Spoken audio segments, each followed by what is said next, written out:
Harry was a great Republican, great as well as a great father, family man. Harry was very well got outside of his family. He had a lot of friends, he had a lot of comrades. He was known the length and breadth of Ireland. He's also a very decent guy and a lovable guy. If somebody said tell you that, I don't like Harry Thompson, you'd be looking at them going, what's that about? Harry was a great leveller. He always had a good balance about him, and he was a very inspiring guy. I've been in the house this last couple of days with and getting to know the family a wee bit closer, and I knew Kathy well. I knew the girls slightly, and have got to know them. They're a great tribute to him and Kathy. The family have been great. And a couple of things that have struck me in the last couple of days about Harry is the first thing was that when you would expect that when somebody gets news of an illness that is going to take their life, they would maybe go into thinking of final days and last days. It rocketed Harry. It inspired him. It turned him into a dynamo where he was trying to have as much of a presence as possible around his family and his friends, and also to try to do as much as he could with Kathy and everyone else to have as much of an influence on his children's lives in his aftermath when he wasn't there. So, as well as being a great father for when he was there, he was somebody who grabbed the situation that he was presented with, as he did with everything else in his life. Harry Thompson's been struggling against British rule, for republicanism, and for the basic rights of people and the rights of the citizen on a daily basis. It was no shock to me that he would respond to his final struggle and the final challenge in his life with the vigour that he did. And a very admirable trait that struck me about Harry in the last couple of days was that he was always a man of balance, I always thought, and he's probably, for somebody who was in Republican leadership like Harry was, I couldn't off the top of my head tell you anyone who was able to find the right balance between his devotion and his commitment to his family, because he wanted to have the best possible things for his family, and then the other half of him was that he had the same devotion and the same commitment to changing the society and developing the politics in the country that his family would grow up and live in. And to get that balance in somebody, I thought, was a really admirable trait. And the last thing I'll say about him, if you don't mind, is the upbeat way and the energy and the courage with which he faced the news, and the leadership that he brought for his family. He actually almost instructed the family and the girls how they were to meet this, and they were to meet it the way he met it, So I just thought Harry was a gem, comrade and a friend, and he will be sorely missed.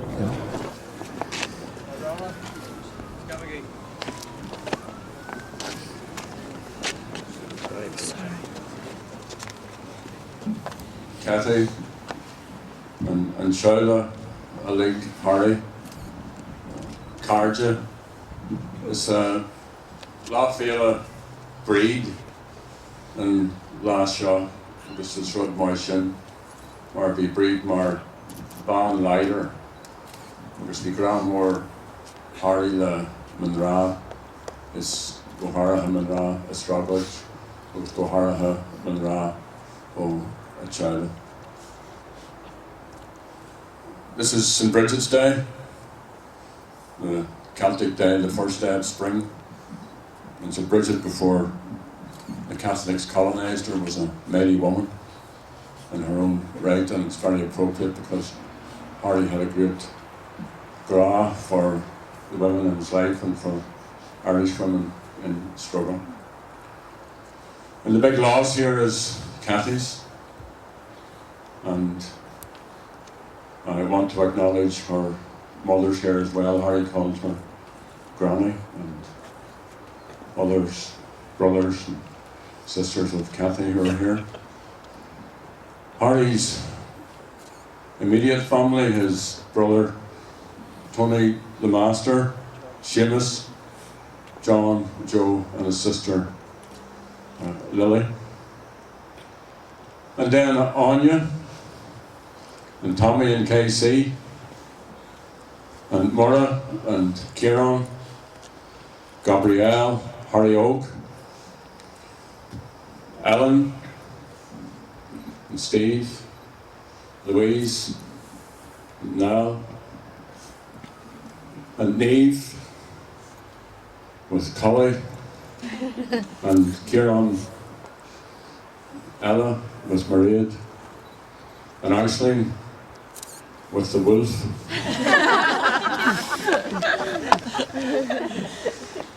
And in the last, I know Harry over 40 years, and for those of you who were in the chapel, Mark McGuinness spoke for me and all that he said, except that he said that I wasn't a good singer, and Harry actually thought I was a brilliant singer. And Harry was also Colette's best friend, and that friendship was forged when Kathleen Larkey died, and when Harry was left with Anya and Mora, and Colette was there with Geroid, and the three of them were there to a large extent together. And you know, it's a cold day, so I'm not going to prolong this farewell. Everybody here has their own little story to tell about Harry, but all the ins and outs and ups and downs of our lives, of, as Martin said about his clan, of my family's life, have been tied up with his. And then even down to Galway. And what could a fella do? Her hair was blonde and her eyes were blue.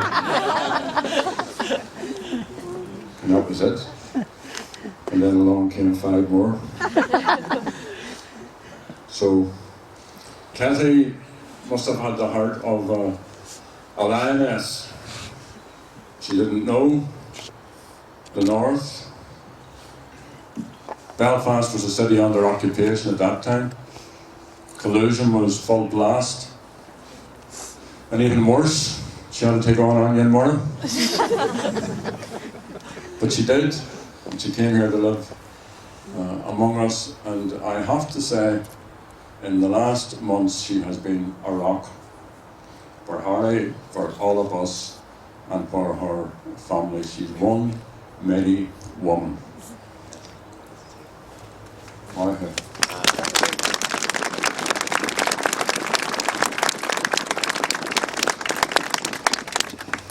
Harry was a Belfast man of a certain age, and I know a guy called Bob McCann in New York. He left for the States eons ago, but he retained his essential sense of Belfast. Joe Floorboards sort of is the same. I can't really describe the type of character, but Harry was born in 1944.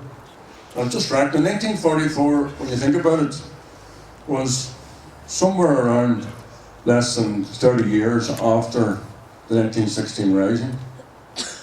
So history, it's quite cramped. He was from Ballymacarrett, and that stayed with him.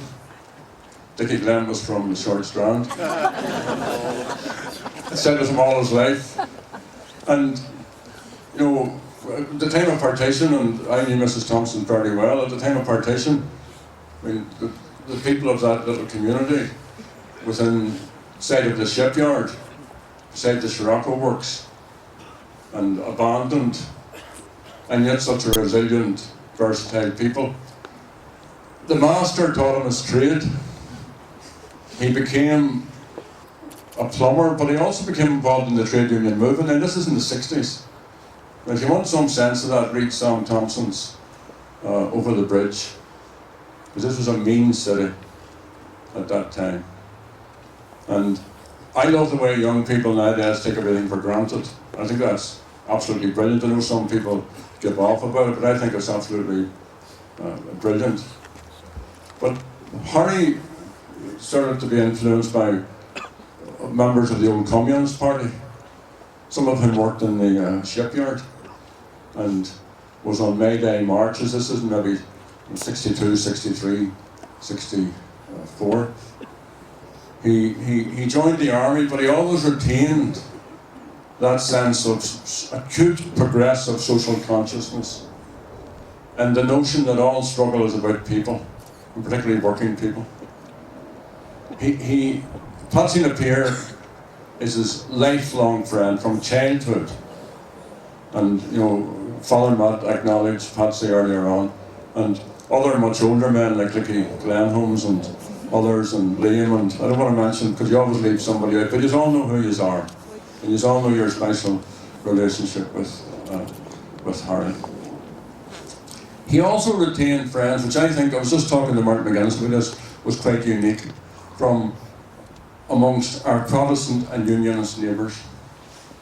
Through all the 30 years of conflict, you'd go into Harry's house, there'd be somebody there from Sandy Row, be somebody there from the Lower Shankill, be somebody there from Donegal Road, somebody there from East Belfast, and the people who called to his house in the last number of weeks is testimony to that.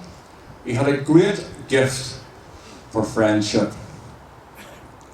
One of the things he taught me, friendship is greater than anything else, more important than anything else, transcends anything else, bigger than politics, bigger than differences, bigger than anything, friendship. And he had a gift of giving that to people and of connecting with people in a very quiet, unassuming way. He said, Cohan Flaho, Macanta, he said, Kensha agus Dograsak, we Alan Ruddy. We were in jail together for a short time. It was after the fire, and we were living on 2 or 3 slices of this is all the poor internees, 2 or 3 slices of bread, and you could make a slice of bread last a very long time if you had nothing else to do. But I remember one particular day getting into Larry's cell, and in his locker there were 4 or 5 rounds of mouldy bread, because he had developed a wee contact with a Protestant trustee in the hospital and was getting better bread than the rest of us. He travelled with me a wee bit in more recent times. He bought me a big green coat when we were going to Downing Street so that we would look okay when we were meeting the Brits. He bought Martin McGuinness a big black coat. And then when I got elected as the TD for Rouse, he bought me this coat because he thought the other one was looking a wee bit threadbare. He was generous to a fault. He must have been the worst businessman in the world. If you went into the house, he was always getting jobs of work done. And with respect, he had recovering alcoholics, recovering gamblers, recovering Republicans, doing bits and pieces of work. It was an excuse to try and look after them and to mind them. We went to Gaza most recently, and it's a brutal place, worse than anything ever happened here in this city. I can't think of circumstances, except in Cromwellian times, that people are treated the way that people in Gaza City and in the Gaza Strip are being treated. And because we don't have diplomatic status and so on and so forth, and because of who we are, we weren't treated very well by the Israeli government, so we got small taste of what Palestinians had to go through. And we also stayed for a couple of days, and we met dozens of groups and were very, very well received. And we had to go and meet the Prime Minister, Ismail Haniyeh of Hamas. And of course the Israelis had he was a target for attack by the Israelis, so we were taken away secretly and so on to meet with him. And our delegation presented themselves: Ted Howe, Sinn Féin; Richard Macaulay, Sinn Féin. And all the Palestinians looked over at Harry and he said, I'm their military wing.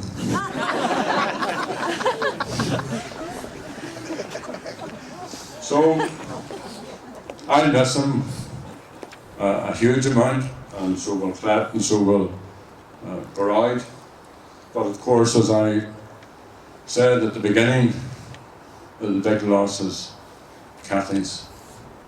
The girls, Harry had a special, unique relationship with every one of these 7 girls, and also with the twin, and with Nicky. And I think it's a sign of the man that he was able to do that and prepare all of us. We were walking, myself and Bill and Tonkus and Brendan and Harry used to go a walk up here, up on the hill behind us, and he couldn't get a breath, and that's how we knew he was sick. And a friend of mine who isn't a Republican but who has a huge affection for Harry said to me he'd get 6 months if he's lucky, and it was like hit me with a sledgehammer. And Harry faced up to that. No, because he could have ups and downs, he could be a bit depressed in himself at different times, but he was a star. He was a hero. He prepared everybody for what was coming.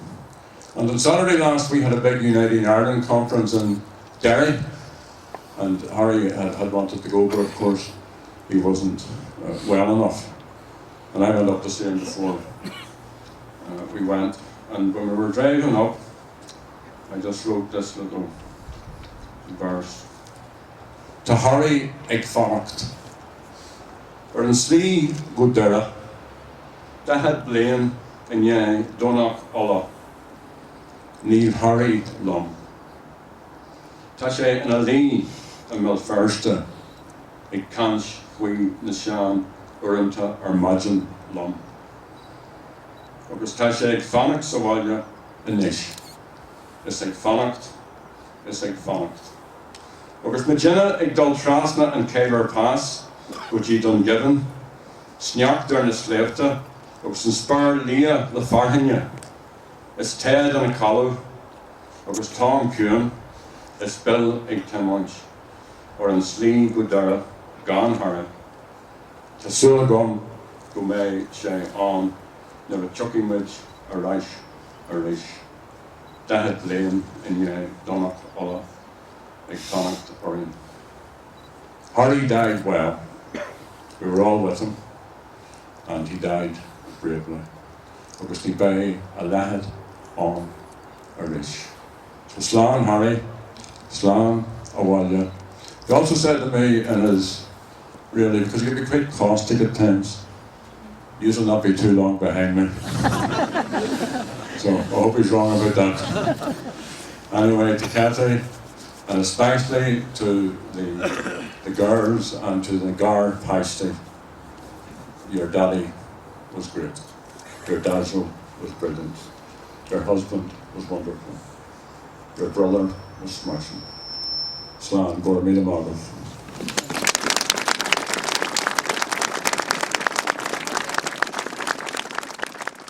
He was a proud Ballymacarrat man. He was a proud Down man, proud Ulster man, and a very, very proud Irish man. At the advent of these troubles, Harry engrossed himself in helping to defend our area. Deeply, deeply involved in it. There was nothing too small or too large Harry wouldn't do. But at one time it got too much for him, and he took a bit of a break, and he went to South Africa to work. Even in South Africa, every month I received a sum of money. Harry collected on behalf of, it was a PDF then, and he sent that money home every week of a collection out of a building site in South Africa.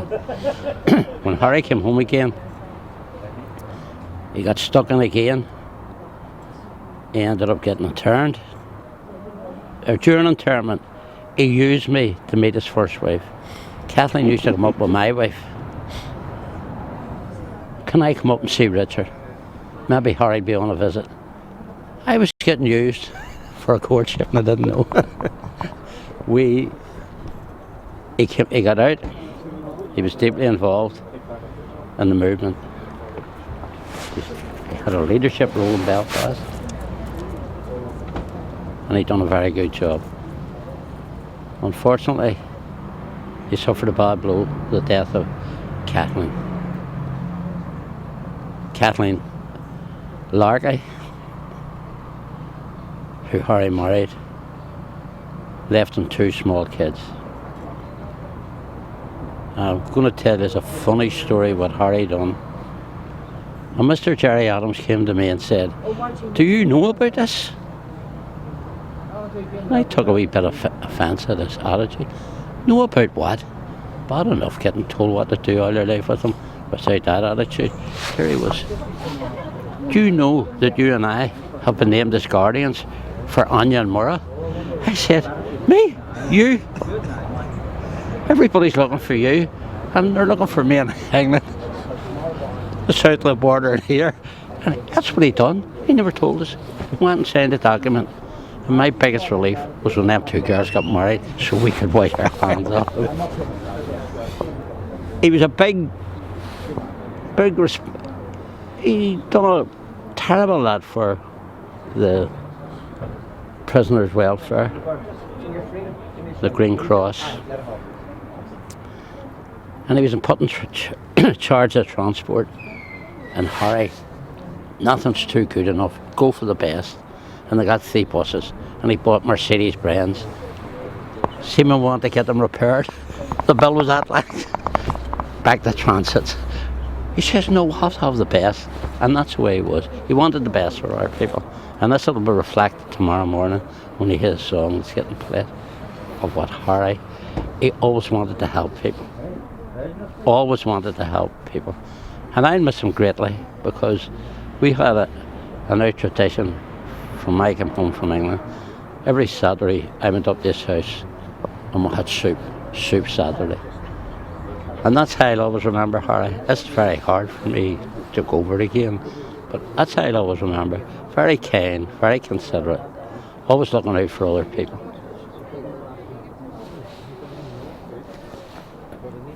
My sympathy goes out deeply to Kathy and Harry's 8 girls. Ace 2 from Kathleen Larkey, Ace 5 from Kathy, and then there's a wee girl next door who Harry said she's included in everything in this funeral, and I introduce her as Harry's 8th daughter, and everybody looks and says, "What does that mean?" They all take the wrong connotation.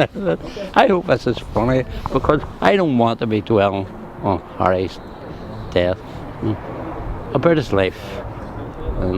In the future I hope to do something to try and celebrate his life in better times, you know. So all I can say is Slán Harry, Slán Oglach.